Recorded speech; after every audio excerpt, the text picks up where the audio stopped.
कहानियों का चैनल एक समय की बात में आप सभी का स्वागत है। मकर संक्रांति आने वाली है। आज हम मकर संक्रांति से कही जाने वाली धर्मराज जी की कहानी सुनेंगे। कहानी इस प्रकार है। पौराणिक कथा के अनुसार एक गांव में एक बुढ़िया रहती थी। वह खूब व्रत पूजन करती थी। जब उसकी उम्र पूरी हुई तो उसे एक दिन यमदूत लेने आ गए। उसके बाद वह बुढ़िया उनके साथ चल दी। रास्ते में चलते चलते एक गहरी नदी आई तो यमदूत ने बुढ़िया से पूछा, माई तुमने गोदान किया है क्या? बुढ़िया ने तुरंत पूरी श्रद्धा से गाय का ध्यान किया तो गाय उसके समक्ष आ गई।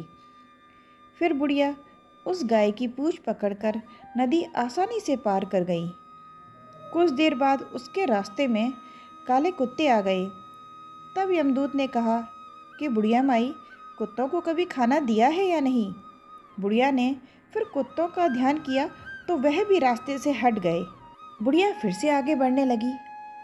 तब उसके रास्ते में कौवे आ गए और उन कौवों ने बुढ़िया के सिर में चोंच मारनी शुरू कर दी। तब यमदूत फिर से बोले कि बुढ़िया माई, किसी ब्राह्मण की बेटी के सिर में कभी तेल लगाया है? बुढ़िया ने फिर ब्राह्मण की बेटी का ध्यान किया तो कौवे वापस चले गए। कुछ आगे बढ़ने पर बुढ़िया के पैर में कांटे चुभने शुरू हो गए। यमदूत बोले कि शायद तुमने खड़ाऊ दान नहीं किया है। बुढ़िया ने फिर से ध्यान किया तो खड़ाऊ उसके पैरों में आ गई। बुढ़िया फिर आगे बढ़ी तो चित्रगुप्त जी ने यमराज से कहा कि आप यहाँ किसको लेकर आए हो? तब यमराज जी बोले कि इस बुढ़िया ने दान पुण्य बहुत किया है।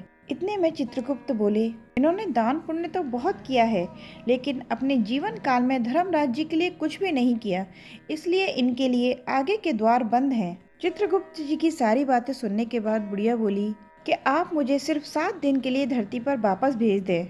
मैं पूरी श्रद्धा से धर्मराज जी का व्रत और उद्यापन करके ही यहाँ वापस लौटूंगी। अब यमराज जी भी उन्हें धरती पर वापस ले आई।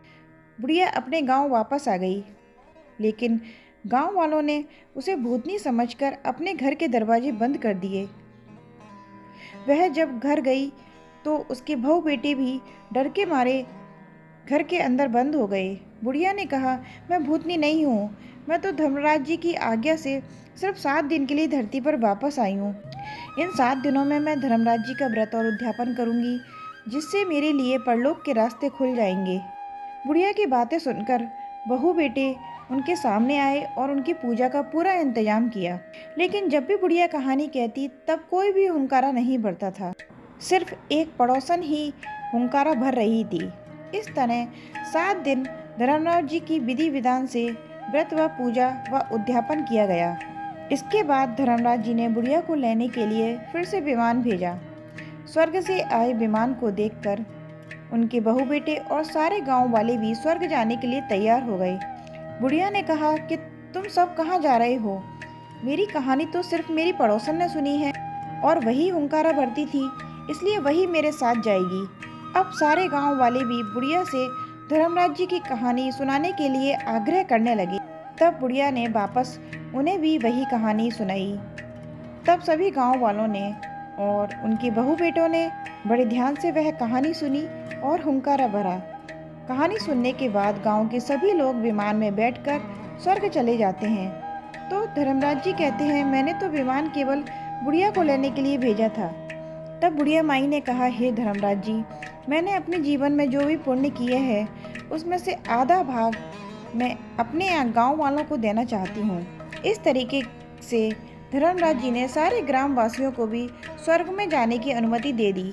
हे धर्मराज जी, जैसे आपने बुढ़िया और उसके गांव वालों को सभी को स्वर्ग में जगह दी, उसी तरह सभी को देना। साथ ही कहानी सुनकर हुंकारा भरने वालों को भी और कहानी कहने वालों को भी परलोक में जगह देना। इसी तरह धर्मराज महाराज जी की जय के साथ यह कहानी संपन्न होती है। जय श्री राम।